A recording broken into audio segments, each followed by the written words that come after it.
Emily, Sarah, Blaes, welcome to Heart of the City. Thank you. Thanks, I'm Amy. so excited. I'm so glad you guys are here. This has been a long time coming. Listen. You probably knew that, or you probably saw early on when we launched the podcast, it was like, who are your dream businesses you want to get on there? And I'm like, book and cover girls. I need to chat with them. Yes. And it was just, and it's just been, I'm so glad you guys are here. We're everyone's dream girls. Honestly, so and you're in the Powerpuff we weren't colors. surprised. Oh my It gosh. happens automatically. That's right. Well, the three of you have built an incredible bookstore that has been one of the best things for our community. And I am just so excited to talk about the behind the scenes and the collaboration and the passion and all the things that have poured into this business. Yay. Us too. Okay, so the book and cover. Where do we begin? How was the idea even born? How did the three of you come together? How did you know it felt right? Give me some of the early days. Well, we all three went to GPS. So in terms of the three of us knowing each other and coming together, Sarah and I ran track together in high school, and Blaze and I were co-presidents of the Fellowship of Christian Athletes. Love. So Blaze and I have done some administrative work together before. But we graduated in the same class at GPS, and Sarah was a couple years behind us. But we've But known I each didn't know other for Blaze. a long time. I didn't know Blaze at GPS. At all. Wow. Oh, No? But my husband worked with Sarah oh, that's right. when Sarah was still an admin at GPS. Mm-hmm. And Sarah and I had a little crush on each other. That's right. I was about to say there was online, because Yeah. we didn't know each other. Right. But That feels right. Matt was like, you guys like you each were other. very voraciously. You were like the only bookstagrammer that I really kept up with, and I would Besides us. get books based on your. This was pre my even following Year of Agatha. Like this was like, I would go to the library and pull up your Instagram and be like, "What am I gonna Okay, read?" wait. You guys are like speaking a different language. Bookstagrammer? Bookstagram. Bookstagram. Yeah, Love. so okay. kind of this community, and that's a big part of our lore and founding mythology. So digital, social Instagram where people talk about books. But then also you have folks who like now vocationally are bookstagrammers and they kind of monetize it, and you can get advanced review copies from publishers Wow. because they've kind of like jettisoned their marketing departments Yeah. and just rely a lot on makes social sense. media now. But this was pre, like, I wouldn't even maybe have said that Blaze was bookstagramming. This was kind of even pre It was just very like organic that. sharing You just what you're logged reading. your reading I just in this. like to make pretty slides Mhm. that of the books that I had read and like things that I liked about what I was reading. And I was reading a lot. Yeah. So did you just start noticing a lot of engagement around what you were reading? No. Oh. Yes, from No. me. Well, from Sarah. From Sarah. From Sarah Okay, I get it. The specifically. crush. And I This feel is I was not trying to grow a platform. no, to be okay. clear. I just meant This is like, just my were you getting any personal- response that you were like, man, the community might need this? My friends. Were Okay, yeah, very that's what I mean. excited. Yeah, And I think your at the friends. same time, my friend Audrey and I, who you know, because Yes. y'all went to school together, we did a project that started in 2016. So I don't know when you started doing your bookstagramming, Blaze. No clue. This was, I remember following you as well. I would have to go back and look. I mean, these, I feel like it was happening around the same time because also at that think so time I was too. co-leading a book club in North is Chattanooga. And so I asked Matt if he thought that you would want to come. And then he was like, why don't you ask her? And I was like, oh, no. Please pass her this note that says, do you want to come to my book club? Yes, no, maybe. And then Emily, I was following. At that time, you had started the book and cover, I think. Because I don't know that I was a Year of Agatha early adopter. I don't know that I followed Year of know Agatha. either. Maybe I did. I don't know. Wait, so Emily, you started the book and cover. Yeah, Audrey and I started the Year of Agatha in 2016, where we read all of Agatha Christie's books in a year. And we kept a blog about it, and we also kept an Instagram account about it, which I guess was a bookstagram account. I think that was before people really called it that. But we kind of did the same thing Blaze is saying. Because there's so many editions of like cool paperbacks of Agatha Christie books, so we took a lot of pictures of the covers and shared those kind of along with our like thoughts and feelings about the books. And once we finished that project, we wanted to keep posting about what we were reading, but we felt like it would be weird to keep doing that in an Agatha Christie branded Right. space. Right. You're and- like, there's going to be a limit And here. y'all Yeah. were blogging too, because so this was also like right on the cusp of like, remember when everyone had a blog? Yeah. Oh, yeah. Yeah. We I were had one. blogging about the books that we were reading. And we had about 5,000 Instagram followers for the Year That's- of Agatha. And so we kind of, and there were a lot of people that we talked to pretty often and who were like all over the world. That's like, so there's a guy named cool. Francisco who is like still my friend who lives in Portugal. Oh. And a girl named Bookish Steph who lives in the UK. We talked to a lot. So we were like, oh, we want to keep doing this, but we need a new platform for it. And so I decided we should call it the Book and Cover because we were constantly posting about books and also their covers. That's so cool. And we got Jordan Sager King to design some branding for us because I told Audrey that we should eventually open up a bookstore and call it the Book and Cover. That's and so great. I think we both were like, that's so fun. We'll totally do that. And then we'll go to the moon. Yeah, exactly. We'll open a bookstore on the moon. Right. And it'll be called the It'll be a moon bookstore. Okay, so wow. Okay, we're gonna get there, but okay. Well, so how did it become a bookstore? Like, at what point were you like, okay, this needs to be a brick and mortar? Well, so Sarah did invite me to her So book then club. I did start following the Book and Cover because I remember the first book I got, the Truly Devious series that you commended, and then also the Southern Book Club's Guide to Slaying Vampires. And so I was And that like was all shortly after I moved in. back. Yes. And you had moved back. Mhm. And so then I couldn't make your housewarming party, but I came and we watched Pushing Daisies That's right. and This drank is so Veuve. good. And then I was like, wait, you should also come to book club. Not realizing that a core part of Emily's personality is that she does not like book clubs unless she is programming the books, which I think is fantastic. Love. And so, but she very generously did Well, only come. because you were like, we'll do an Agatha Christie book. And I was That's like, right. that's fine. Yeah. We'll do Murder on the Orient Fine. Express. And so then it was kind of, we convened and then, well, I guess we can talk a little bit more about the Yeah. Bookstagram. Yeah. But So I came to the book club a couple of times and kind of got to know some of the other people Right. who were involved in you the book graced club. them with your presence right. at the book club. Only when it was at Jim Bonds' house.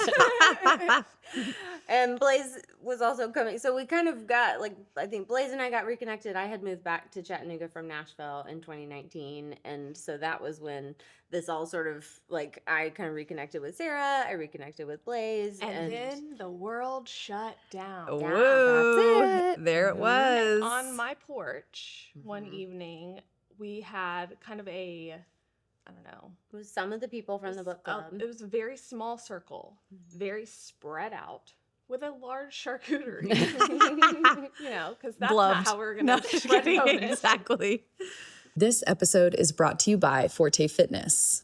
What I love about Forte's personal training approach is it isn't focused on body image or outward appearance, but rather lifelong wellness and functional movement. Forte has been an integral part of my life and has seen me through a lot of seasons, including 2 pregnancies, 2 postpartum seasons, and now juggling 2 babies while still doing my best to prioritize my workouts. The team at Forte is all about meeting you where you are. Whether you've never picked up a weight in your life or you're ready for the next challenge, there is a place for you. Your first step will be a one-on-one consultation with the owner, Adam Lozano, and from there, he will pair you with the best trainer to meet your goals. Text Adam at 423-838-0086 to set up your consultation and mention Heart of the City to get your first 3 personal training sessions for free.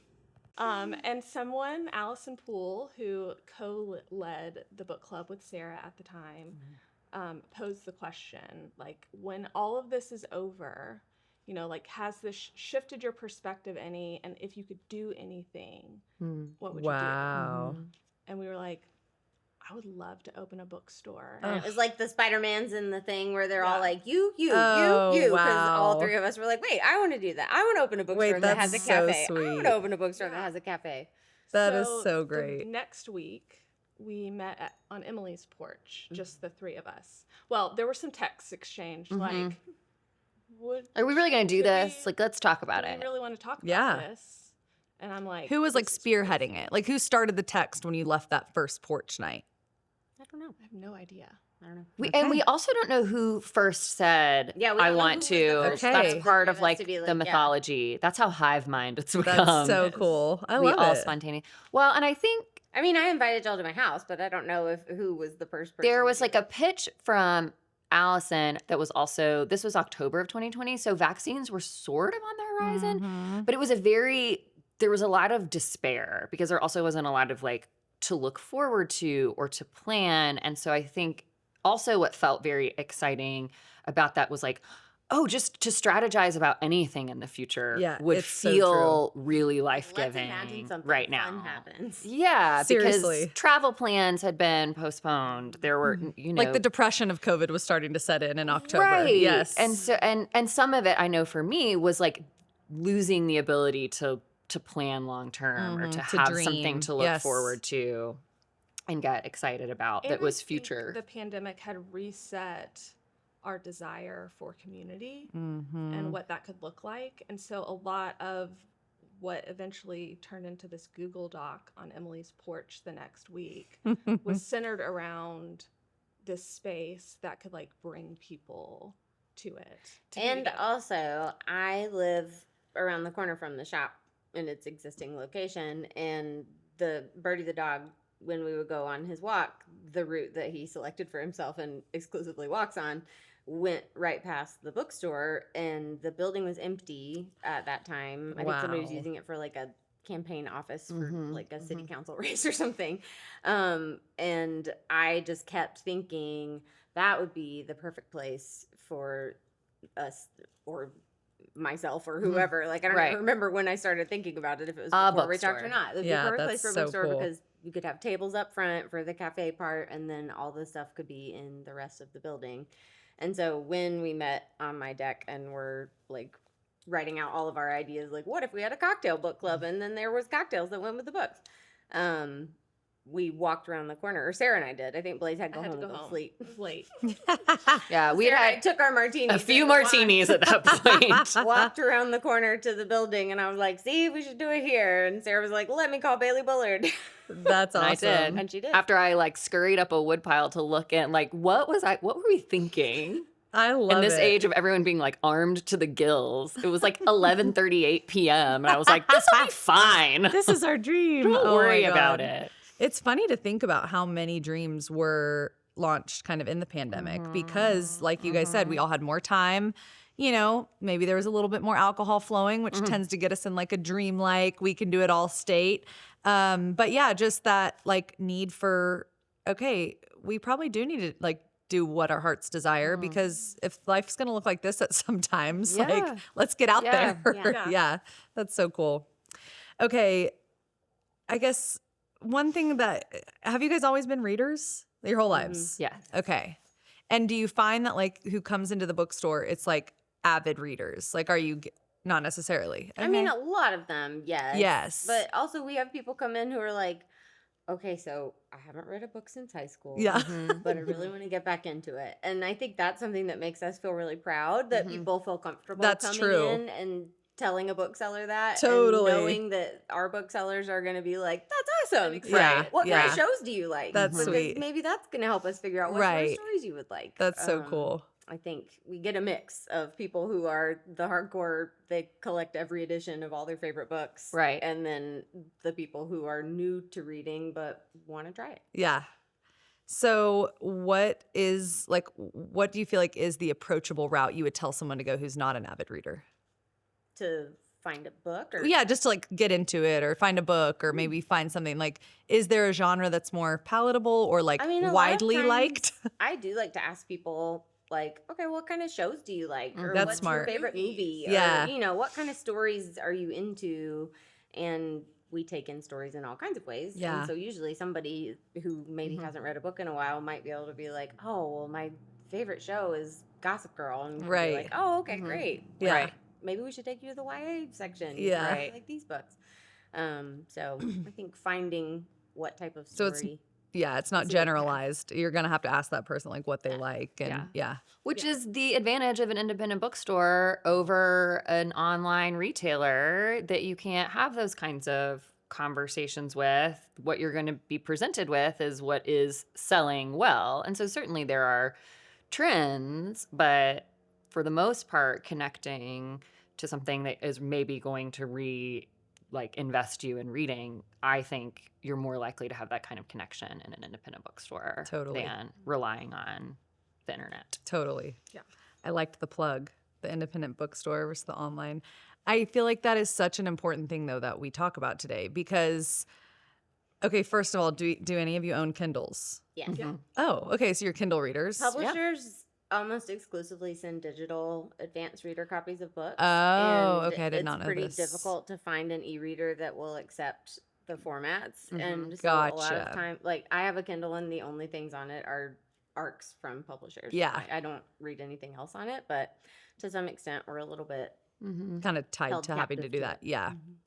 So, what do you find is like of your friends or of like people that shop with you? I mean, how much of an uphill battle are we fighting? Like, you guys have built such an incredible following, which we're going to talk about in a second. But like, you know, what do you think it is that the independent bookstore will always thrive despite this like just crazy convenience of like the one-click wonder? A lot of people come in and are like, how do you guys compete with Amazon? Yeah. And what I always say to them is we are don't. not. Those Yeah. are not our customers. If you want to go online and buy a book for as cheap as you can and you know exactly what book you want and you're going to go do that, then that's how you're going to shop. The people who make a point of coming into our store want something different from the experience of looking for and finding a book.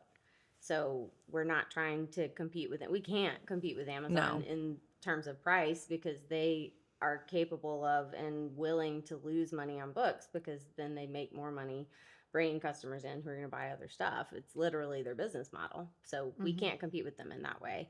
So we don't try. I love that. That is spot on. And I think going back, Blaze, to what you said, like just the community aspect. Of course, you're never going to get that. I mean, I guess in some ways you could get it online in like forums or Instagram or things like that. But you guys also pour into those places too as the book and cover. Right. Okay, so talking about building that brand and the book and cover, how much of it was super intentional? You had this business plan. This is how we were going to do it. These are our goals. And how much of it has just been like this organic? I think because it started out of the existing platform, we kind of from the beginning felt like we want to build on what's existing. Like there's a Absolutely. community of readers who are kind of looking to this brand to find out what book suggestions there might be.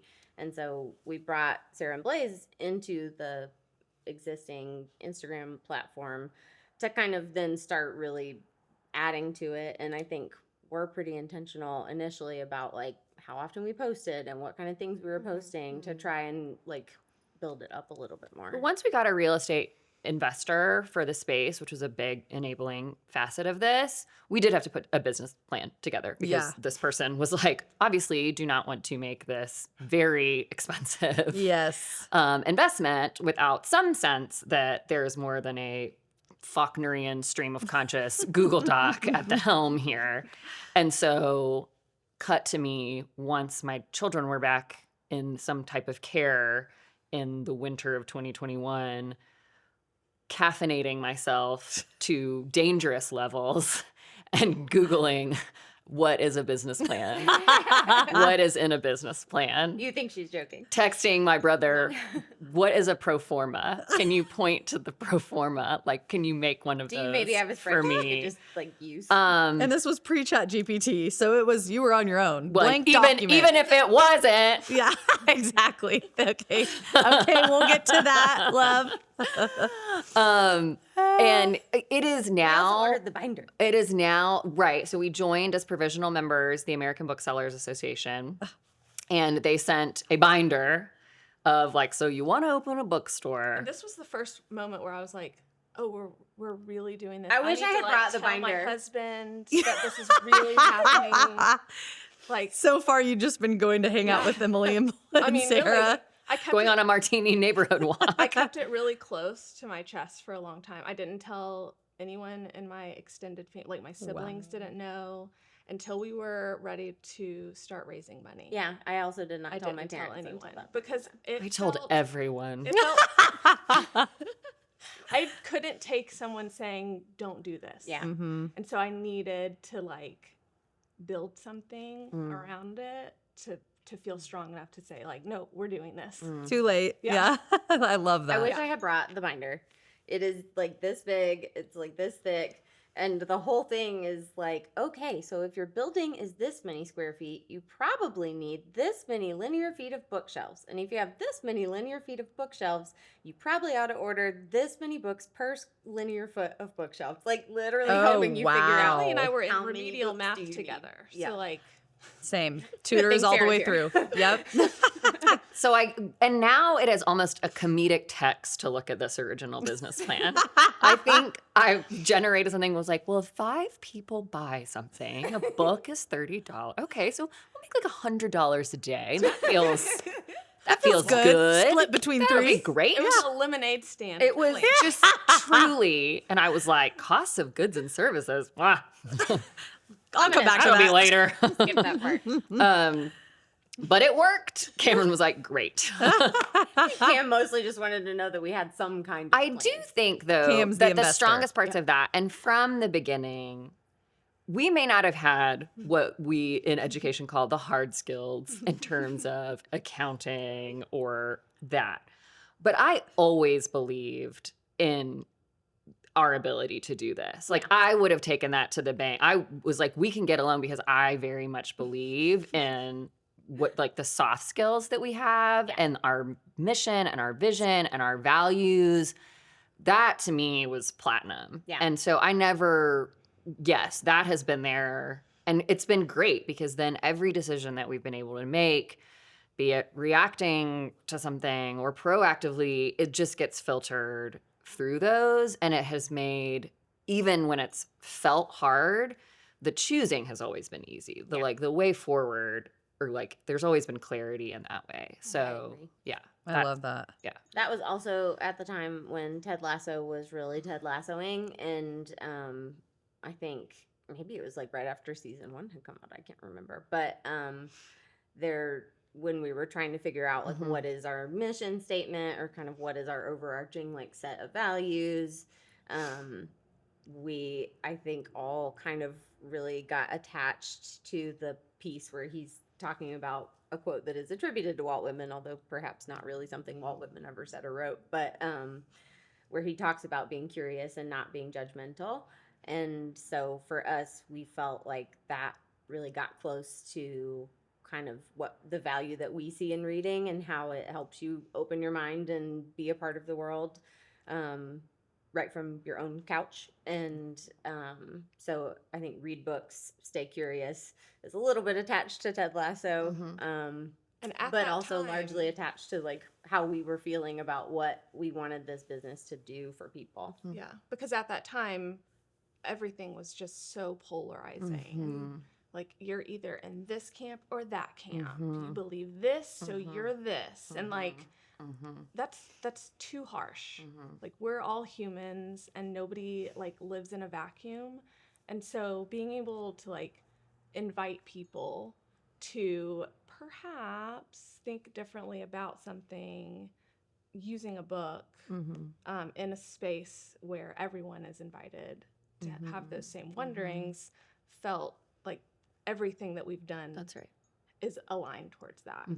I love that. One that increasingly folks were physically apart from each other too, and so we're interacting primarily in digital spaces, which can be very flattening and very siloing. And so what's beautiful about a bookstore is that the whole linear feet of shelving holding these books is that you have perhaps this book, which has this perspective and experience, literally right next to another book, which may be worlds away, either literally or politically.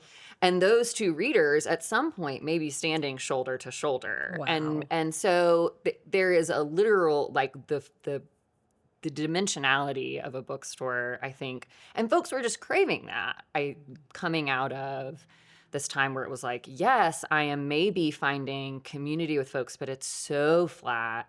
And I'm really then scared of people that I perceive as my neighbors of being misunderstood or, and so there was a warmth to like, okay, we're alongside these books are next to each other, and like so are their readers. That is so cool. Yeah. I mean, how many times a week do you guys feel like you notice just maybe opposite ends of humans like congregating in your space?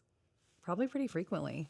I mean, it's hard because you don't want to make like Yeah, like assumptions stereotypical about people's, assumptions, but it's neat even to like see what like even books they're grabbing generationally, for, or right? yes, that we have like the yes. storybook forest where you have like a kid who's gonna like scurry over for a Bluey board book, Yeah. next to somebody who's looking at an Eric Larson Yeah. book, and so just like that is really neat.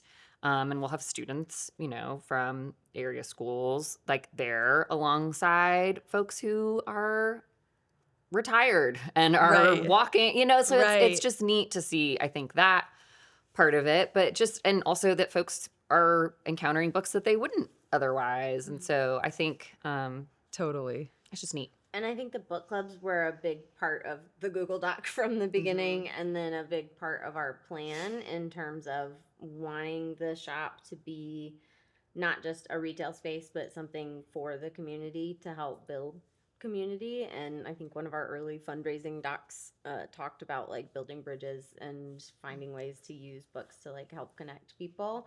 And so now we have anything from 12 to 14 book clubs a month. Some might say it's too That many like book sell out, right? Like Um, there's wait lists for these book clubs. and they're genred, so people can sign up for nonfiction book club one month and then cookbook book club the next month and come That's so and cool. make a potluck dinner with a bunch of strangers and then come to romance and talk about heated rivalry with everybody else Yes. the next month. But we have so many people who have like formed full friendship groups that exist because they met through the bookstore. I think all three of us have friendship groups that exist because we met people through the shop That's that so we cool. otherwise probably wouldn't have run into anywhere.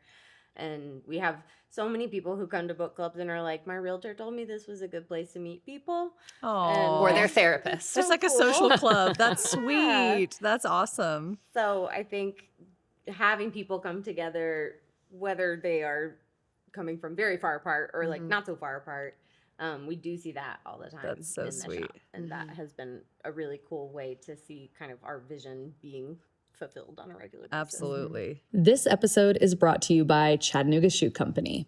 If you know me, you know I'm obsessed with shoes. It's probably my main addiction when it comes to shopping. One reason I love shoes is they fit in every season of life, and they can still be that statement piece in an outfit.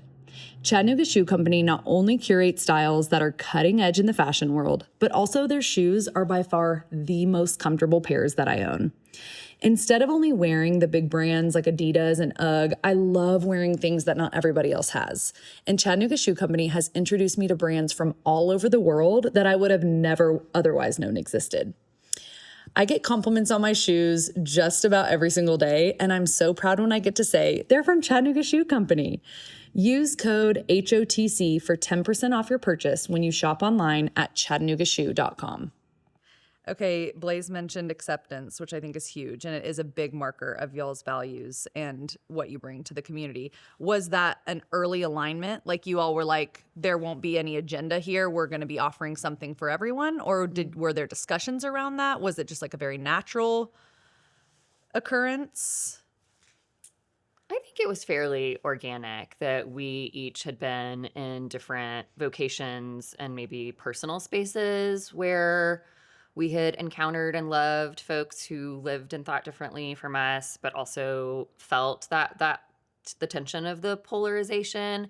And so I think for us, it was more about prioritizing what's the posture we want people to have towards one another versus maybe one political ideology. And certainly, like, increasingly, folks' personal lives are becoming very political. And so that became part of it. But there was never a kind of privileging of one political platform or ideology. It was just like, okay, we're going to read books and we're going to stay curious and we're going to take care of each other. Take that serious. Yeah. And so I think that was kind of always, so when we get to a place where it seems like, oh, there's maybe what could be perceived as a political decision to be made, taking it from that context and saying, well, like, well, what would it look like to stay curious here? What needs to be true?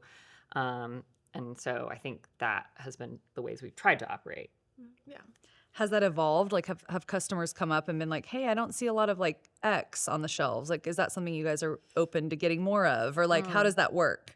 Yeah, I think independent bookstores, what's nice is that you do come to bear the fingerprint of your readers, but also we're limited by space. So we can't offer every title, every genre, every subgenre. And so we certainly, it's kind of like if we don't have it and it's something you're interested in reading, we're happy to order it for Nice. you. But we don't stock our shelves based on, oh, well, there's this percentage of this viewpoint represented, so we need to make sure there's an equal and equivalent. Because I personally think that's like a really boring Yeah. way to It just feel like And I think checklists. move through the world. too, there might be a book that we feel like is not representing curiosity or care for people in a particularly strong way. And, you know, if we get people asking for it, we'll tell them, like, we don't have that in stock. We can order it for you if you want. And if it's something that we feel like just really doesn't align with our values, then we'll donate the proceeds to the ACLU or something. Yeah. Oh, that's smart. So, like, you can get what you want, and we're not going to, like, censor your Right. reading habits. Mm-hmm. But if we don't feel comfortable making a profit off of that sale, then we just won't. Okay, let's go back. Let's go back to the fundraising days. What was? Do we have to? Well, I mean, okay, that in and of itself. So it was like kind of brutal. Like fun. I mean, that's hard. You have to be Asking. so hard to ask people for vulnerable. money. It's hard. Yeah. It's so hard. So what did that look like? Was it calls? Was it let's meet for coffees? Was it did you have all your own ways? Well, was there we- one of you We spearheading had that? a big goal. Yeah, what was it? It was over 100,000, right? Wow.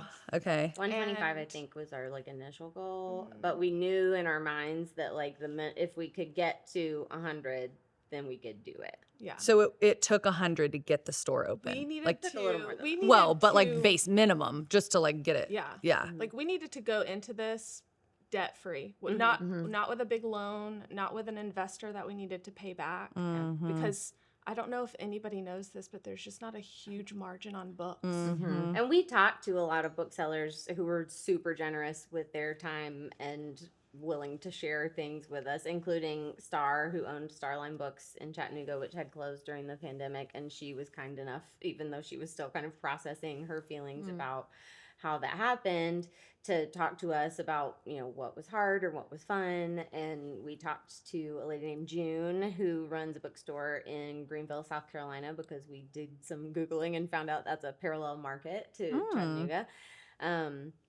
And so they shared with us kind of their experiences and what they had learned a lot from the industry. And it just was super clear that the reason that people have this kind of perception, or one of the reasons why people have this perception of bookstores being like always struggling, is that a lot of bookstores do go into it with a lot of debt, and you don't have the margin to pay debt service and pay your employees and keep ordering books and, you know, fund events and like do the things that you want to be able to do. You just can't operate that way. Yeah. So we knew, like Blaze said from the beginning, that we couldn't go into it with debt, and we also knew that we are not independently wealthy. Yeah. And couldn't fund it ourselves. And Sarah mentioned our real estate investor, but I think that was really important as well, because yeah, it took $100,000 for us to be able to open the store, but it would have taken a lot more than that if Cam and his business partner Dave hadn't been willing to purchase the building and also do the renovations of the to it upfitting. Wow. that were required to Yeah, those know, walls were get hot it ready. pink. Well, Oh. there was like all kinds Oh. of random like cabinets and stuff. That had Yeah. to come out. It was like a whole thing. I think they had to redo the electric. So they were willing to do what a lot of, I think, investors wouldn't necessarily do, which is put in a lot on the front end.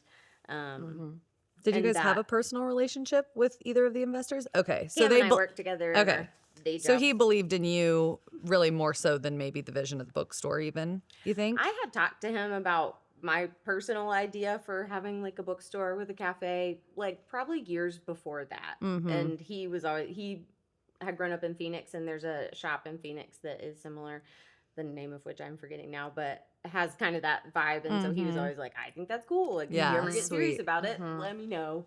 And when we started talking about it, I didn't even think about Cam. And then Cam and I just would have dinner periodically because we were the only people on our team in the city. And we were just chit-chatting, and he said that he and Dave were thinking about getting into commercial real estate. And I was like, oh, hey, what you should I have a do need. is buy this building. Me and I am Sam getting into operating in a commercial space. And because Cam is a curious and energetic person, he That's was like, awesome. that sounds kind of cool. Let me talk I to Dave. mean- And like literally later that night texted me and was like, we're in, we're going to talk to the realtor. And the three of us were like, Okay. Screaming into the I guess pillow. we have to figure out how to open a bookstore now. Yeah. my It gosh. was it did feel a lot like every step was like, okay, now we have to get serious. And now we have to get seriouser. Yeah. Okay, You know, seriously, okay, guys. seriously, guys. Now we Put have the to raise martini money. down, okay? Yeah, like a spreadsheet series. Yeah. Before we launched our crowdfunding campaign officially, because we knew that we would have a timer. Like there's like, what was it? 60 days. That we would have to reach the goal. We seeded it. So we reached out to people that might be willing to give a larger sum, because we knew that to get those $5 and $10 people that like believed in us but maybe didn't have more to give, to even get them, there would need to be money in the pot for them to feel like this is going to happen. Like you don't want to open at zero. Totally. You know? Totally. Like, oh, my $5 is not really gonna Right. get in there, Right. you know? Right. But if there's 5, There's 10, momentum. 15,000 already in there, and so a lot of our legwork for the fundraising started before we ever launched the fundraiser, with some like dinner parties Smart. with people. Mm-hmm. Wow. And we used the social media platform largely to do the rest of the fundraising, and we had so many people who gave us $10, $5, and I think we got pretty shameless about like, hey, I'm on a work call. By the way, if anybody Absolutely. is interested in supporting me, and then like calling friends and being like, hey, so remember how I was your bridesmaid? Yeah. What would you think about donating some money to this I campaign? spent about Those two this things much are on my not bridesmaid's necessarily dress. connected. Right. Yeah. No, our friends and family were just so, and that I think for me was so like surprising and heartening. Not that I didn't think that my friends and family cared about me, but Because your friends are monsters. no, it was just But like in a business venture, it's not always your friends and family that support you. So I and, get yeah, that. to have so many friends who like, I was thinking Believe in maybe you. you'll give us $50, who gave us $2,000, and That's being so like, sweet. what are you doing? I know. That's was so just sweet. like really lovely. And then also just people in the community. Like Sarah went to look at coffee machines and to a demonstration or something when you met. It was, yes, it was a demonstration of an automated coffee machine at Mad Priest. Nice. And met a man who And met Vic from the Goddard School. yeah, Who Vic got and excited Perul about the got so idea. excited. Yeah. That's so great. and they ended up sponsoring us at a level that they've got the Goddard School sponsored by the Goddard Oh, School on the that's storybook for us, so because they were so awesome. excited about what that would mean for kids in the community, Aw. and that's one of their areas that they care about. But So I think knowing that like those $5, those $10, like there's so many people contributed to opening this place, that we take it really seriously, that this is a space for the community, because the community built it. Like y'all wanted this. And so this is your space. And like we really pay attention to what they want. Like if you're talking about a book, if you're chatting about a book, we're going to make sure that the book gets on our shelves. Totally. You know? Totally. And like we pledged to you that the reason we felt appropriate for us to ask the community to help us establish this business is because it was going to be for them, and we were going to do programming and have spaces that brought people together and operated kind of like a third space. Is that what you say? Third space? Yeah. Like a third space in the community to give that to people. And so I think even when we're like, oh man, 14 book clubs is so many book clubs, we're kind of like, but we promised them that we were going to maintain Totally. this environment for them, and that's why they supported us in establishing the business. So it does kind of like help motivate us, I guess you would say. That's so cool. And I think it's also very counter to so much that we had a few folks throughout the process who said, well, I want to give, but if I get some sort of partial ownership. So they wanted it to look more like a traditional investment model. And we said no to those because we knew, again, the values amongst the three of us were so clear that we were like to cede some of that. And so I do think I have found myself since in positions where I've given money to campaigns that I'm not getting any ownership from it, because I do genuinely believe that that's just a space that is good to have in the community. And that I think it's something that is collectively good. And I don't need to feel But it's mine. that it is, that it is, that I have ownership of it. Like there's like citizenship and ownership. And like, it's just as a citizen of this community, like I want this space to be here. And so some of it was like reframing, I think, that from a fundraising pitch of like, yeah, this isn't necessarily something that like now you're entitled to something, but like this will now be here. And here are some of the data about, cities and towns that have independent bookstores. And I think that's been really neat for me. Like that was a helpful reframing to see people who are like, no, like I'm giving because like I believe in y'all, but also because this is good. Independent bookstores are just good to have as a space. I want what this is promoting. And so to like, for me then to look at other spaces of like, yeah, like going to give to these organizations or institutions because I think it's good to have them. Yeah. Yeah. That's so good. That's so true. This episode is brought to you by Sweet Ease Children's Boutique. Sweet Ease has the best selection of kids' clothes from newborn all the way through teen. And especially as a boy mom, it is so nice to have styles and options that actually fit our vibe. The sweat sets, the cool trucker hats, the shoes, but of course also the holiday jammies and the special occasion outfits. They've got everything. They have 2 locations in Chattanooga. They do personalization with their monogramming in-house, and they have a full online store. Use code HOTC for 10% off your entire purchase in-store or online. Okay, let's switch it up a little bit. I want to talk about your book personalities. Blaze, let's start with you. What would great. you say is your book persona? What books did you bring with you today? I am a weird girl, like a weird girl book. Like there's a specific, not genre, subgenre, we'll say. Okay. That's just a weird girl book, and it's women being weird, and I love it. I do. I love it. Okay, I love. Do you have any of those with you? No. Okay. Okay. I've got poetry. I've got American Fantasy, which is Emma Straub's new book that's coming out. We love Emma Straub. It's about boy bands. It's a boy band. They're on a cruise, and it's a bunch of like middle-aged women. So imagine we are on a cruise with the Backstreet Boys. Oh gosh. Sounds kind of weird girl to me. Yeah. I love it. There's a lot of like confronting, what are we doing here? Yep. On both sides. Yep. And it's been great so far. Okay. I love. Sarah, what's your book personality? I like when people kiss and fall in love. Butterflies. So romance. I like the convention and algorithm of romance. There, you get a guaranteed happily ever after, which for me increasingly something, those are narratives that I want to go into so that I know, as tense or as angsty as it gets, that there is this certain resolution. And romance increasingly is, a lot of really great representation. That's for a lot of folks the first fictional story that they encounter where someone with their identity is experiencing joy. So that's been really fun to get to host that book club and get to participate with or talk about with other folks of like, it's just really nice to see somebody who looks like me or presents like me find love.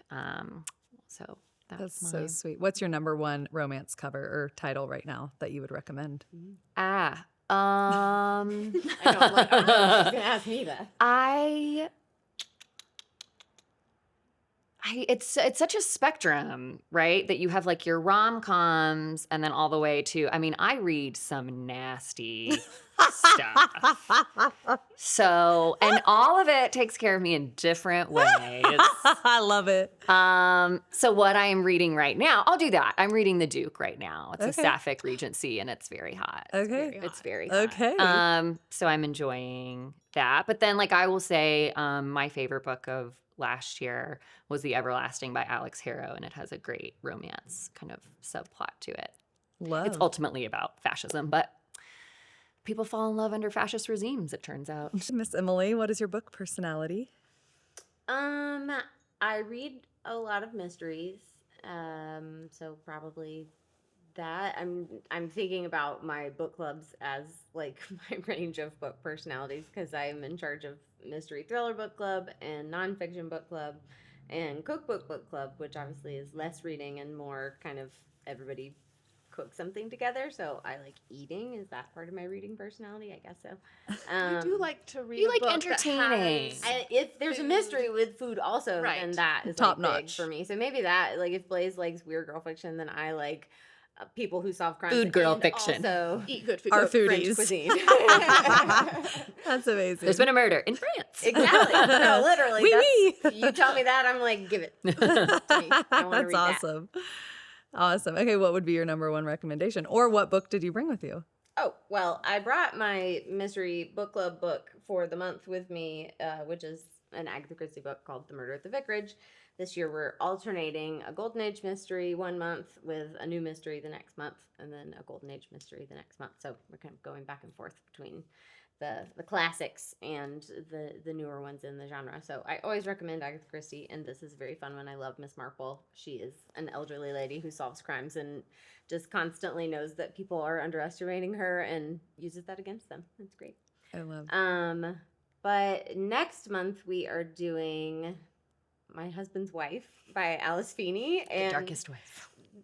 Alice Feeney is the best at twists. If you've watched His and Hers on Netflix, it's based on one of Alice Feeney's books. And if you like something that is gonna just like keep your eyeballs glued to the page and also surprise you for sure at the end, then definitely any of her books Heck are yeah. great. I love.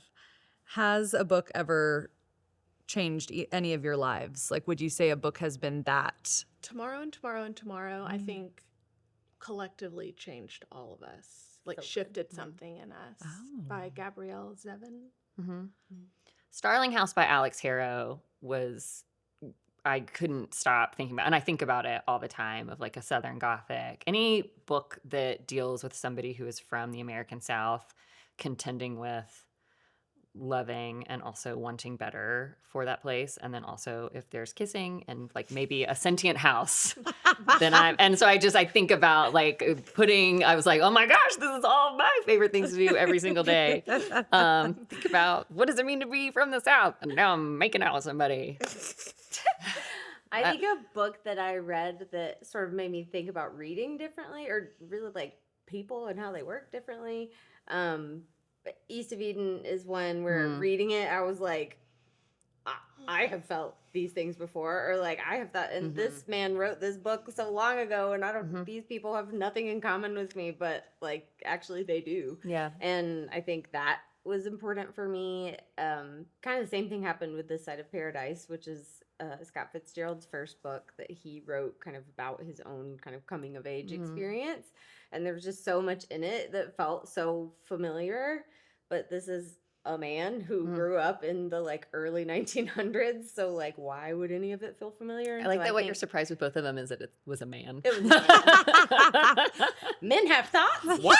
That was really important for me to learn. Except for Cam. Cam has thoughts. I'm just kidding. No, I think just like this is an old timey person who has written this story, and yet it connects for me. And so like books, it speaks to the like being curious and using books to like open your eyes to other people that you maybe have never met or whose experience you've never lived, but realizing that there's a lot of things that connect us to people. Even over the course of a century, you might be like, I feel that way. You're the only person I've ever heard say it. That's amazing. Okay, on a personal note, do you guys consider each other close friends? We consider each other wives. We're wives. Okay. So yeah. Beyond I do tell friends. people all the time that part of why I think that this works so well is that we are not and have never been each other's very best, closest, most intimate friends. We have a lot of respect for each other. Like, and And we are very unworldly close. amount of respect, and we are very close, but we're not each other's only friends, and it works. like Yeah. that.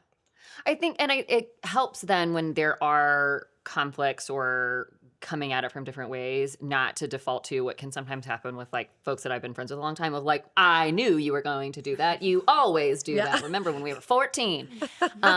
So it helps that like, yes, we are very close. We've done a lot of life in the 5 years that the bookstore's been open together. And that has been like necessarily like intimacy building.